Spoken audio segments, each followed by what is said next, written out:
Dynamic Success the Junior College. Enter to win. Masters in MPC and BPC. अस्सलाम वालेकुम नाज़रीन, आइए नज़र डालते हैं देश और दुनिया के खबरनामे पर। सच न्यूज के खबरनामे में आप सबका इस्तकबाल है। आज की सबसे बड़ी खबर आ रही है बंगाल से, जहां पर सीएम ममता बनर्जी ने 16 अगस्त को हर साल खेला होवे दिवस मनाने की अनाउंसमेंट कर दी है। इस पर भाजपा ने कट्टरता दिखाते हुए कटाक्ष किया है। ऐसे में भाजपा के नेता स्वप्न दास गुप्ता ने अपनी इस प्रोग्राम को इस दिन की तुलना डायरेक्ट एक्शन डे के साथ की है। साथ ही साथ भाजपा ने पश्चिम बंगाल की मुख्यमंत्री ममता बनर्जी के लिए हर साल 16 अगस्त को खेला होवे दिवस मनाने की अनाउंसमेंट पर तंज कसा है। दास गुप्ता ने तृणमूल कांग्रेस प्रमुख ममता बनर्जी की इस अनाउंसमेंट के बाद कहा कि काफी रोचक बात है कि ममता बनर्जी ने 16 अगस्त को खेला हुए दिवस घोषित किया है। ये वही दिन है जब मुस्लिम लीग ने डायरेक्ट एक्शन डे शुरू किया था और कोलकाता में 1946 में ग्रेट कलकत्ता किलिंग शुरू हुआ था। उन्होंने आगे ये भी कहा कि खेला हुए के नारे का इस्तेमाल भाजपा के खिलाफ आतंक पैदा करने के लिए किया जा रहा है। ममता ने 16 अगस्त के दिन चुना। ये दिन पश्चिम बंगाल के इतिहास में जरूरी है और उन्होंने ये भी पूछा कि खेला होवे क्या है। यह आतंक पैदा करने के लिए इस्तेमाल किए जाने वाला नारा है।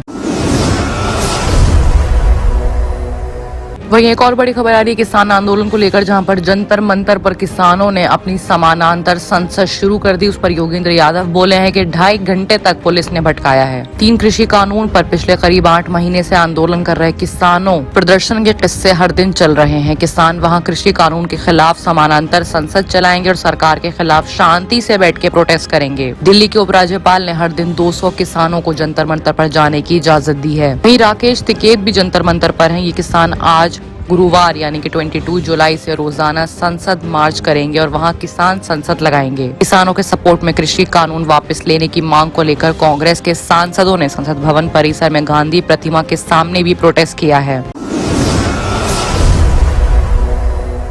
वहीं एक और बड़ी सनसनीखेज खबर आ रही है दैनिक भास्कर के नाम से। जी हां, मीडिया ग्रुप दैनिक भास्कर और यूपी के चैनल के ठिकानों पर इनकम टैक्स के छापे पड़े हैं। सोर्सेज के अनुसार अधिकारियों ने दैनिक भास्कर के दिल्ली, मध्य प्रदेश, राजस्थान, गुजरात और महाराष्ट्र के ऑफिस परिसरों की तलाशी ली है। ग्रुप में प्रमोटर्स के घरों और ऑफिसों पर भी छापेमारी हुई है। सोर्सेज की माने तो यूपी के टीवी चैनल भारत समाचार के ठिकानों पर भी छापेमारी हुई है। आयकर अधिकारियों की टीम ने इसके लखनऊ में ऑफिस बेस्ड और संपादक के घरों की तलाशी भी ली है। भारत समाचार की हालिया रिपोर्टिंग में यूपी सरकार की आलोचना की गई थी।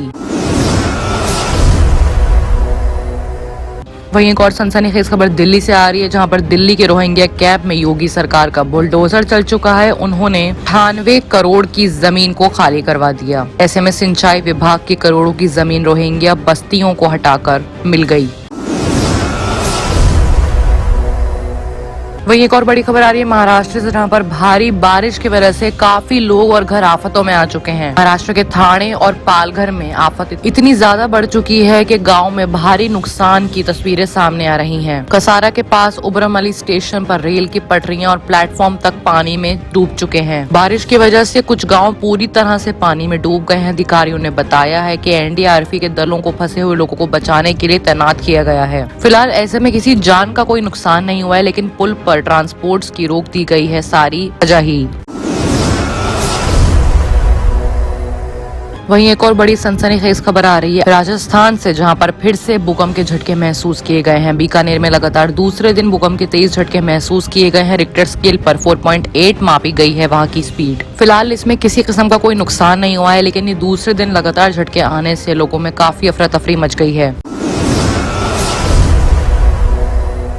वहीं एक और बड़ी क्राइम खबर आ रही है आगरा से, जहां पर आगरा में एक औरत और उसके 3 बच्चों का कत्ल कर दिया गया। घर में सो रही औरत और उसके 2 बेटों को और एक बेटी को गला रेत कर उसके ही पति और उसके दोस्तों ने मार दिया। ताजनगरी आगरा से थर्सडे को दिल दहलाने वाली एक हादसा सामने आया है। यहाँ एक औरत और उसके 3 बच्चों को बेरहमी से गला रेत कर जान से मार दिया गया है। मौके पर एसपी फॉरेंसिक और डॉग स्टेडियम की टीम वहाँ मदद के लिए पहुंच चुकी थी। पुलिस ने औरत के पति और उसके दोस्तों को फिलहाल हिरासत में ले लिया है। बताया ये भी जा रहा है कि वो औरत अपने बच्चों के साथ अकेली रहती थी। मोहल्ले में किसी भी किस्म का कोई तालमेल नहीं था। घर के दरवाजे भी हमेशा बंद रहते, जबकि वो कहीं नहीं जाती थी तो बच्चों को घरों में बंद कर अक्सर बाहर से तार लगाकर जाया करती थी। कल दोपहर से घर का दरवाजा खुला था और रात 12 बजे तक लोगों ने दरवाजा खुला ही देखा था। और आइए अब बात करते हैं इंटरनेशनल खबरों की, जहां पे सबसे बड़ी खबर आ रही है चाइना से, जहां पर टनल में बाढ़ का पानी भरने से एक बड़ा हादसा हो गया। चीन के गुआंगडोंग प्रांत में हाईवे टनल से भरा बाढ़ का पानी, उसमें 13 मजदूरों की मौत हो गई। रेस्क्यू ऑपरेशन अब तक जारी है। चीन के जुहाई लीज शहर में हाईवे टनल में फंसे 14 लोगों में से 13 की मौत हो गई। रेस्क्यू टीम ने वेडनेसडे को 10 और डेड बॉडीज बरामद की थी। टनल में फंसे एक शख्स ने अब तक अपना हौसला नहीं खोया है, वो वहीं फंसा हुआ है, लेकिन उससे संपर्क नहीं हो पा रहा है। टनल में बाढ़ का पानी भर जाने से लोग अंदर फंस गए हैं।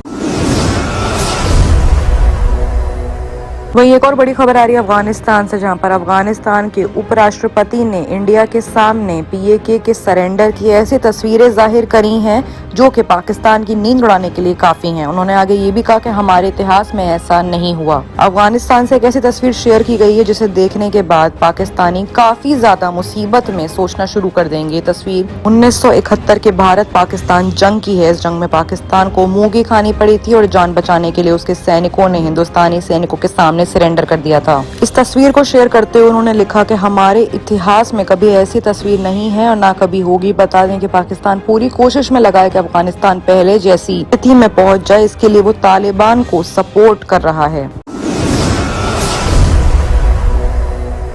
वही एक और बड़ी खबर आ रही है ईरान से, जहां पर पानी के लिए इतना हाहाकार मच चुका है कि प्रोटेस्ट पर नियंत्रण के लिए मोबाइल इंटरनेट भी बंद हो गया है। ईरान के खुजुस्तान प्रांत और सूसन नगर शहर में इन दिनों पानी के लिए काफी हाहाकार मचा हुआ है। लोग सड़कों पर विरोध प्रदर्शन कर रहे हैं। परेशान पुलिस ने इन पर काबू पाने के लिए मोबाइल इंटरनेट तक बंद कर दिया है। ये प्रोटेस्ट लगातार एक हफ्ते से चल रहा है। इंटरनेट एक्सेस एडवोकेसी ग्रुप ने इंटरनेट की इस बाधा के लिए सरकार को जिम्मेदार बताया है। इस ग्रुप का कहना है कि पानी की वजह से संकट के बीच में इंटरनेट की जरूरत बढ़ने के बाद इसको बंद करवा दिया गया। पानी की किल्लत की वजह ये है कि पिछले कई दिनों से बवाल जारी है। कुछ दिनों पहले ईरान के खुजस्तान में सूसद नगर की पुलिस ने पानी के लिए मांग कर रहे लोगों पर गोलियां चला दी थी, जिससे एक शख्स की मौत हो गई थी। बता दें कि खुजस्तान के मानवाधिकार संगठन ने पुलिस का गोलियां चलाते हुए वीडियो भी काफी वायरल कर दिया था। इसमें साफ दिख रहा है कि पुलिस हवा में फायरिंग कर रहा है। उसके बाद एक शख्स की तरफ पिस्टल का निशाना लगाते हुए देखा जा सकता है। ऐसे में गुस्से में लोग तिमिलाए हुए इसके लिए भी पूरी तरह से प्रोटेस्ट कर रहे हैं। बाकी की तमाम खबरों के लिए देखते रहिए सच news.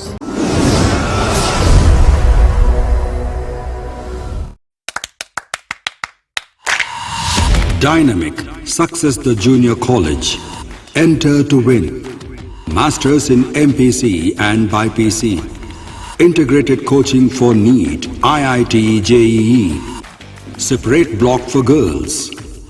Better coaching, better planning, better environment with better results. Opposite Madannapet Mandi, Saeedabad, Hyderabad. Phone 04029701124. An Institute of Success Schools.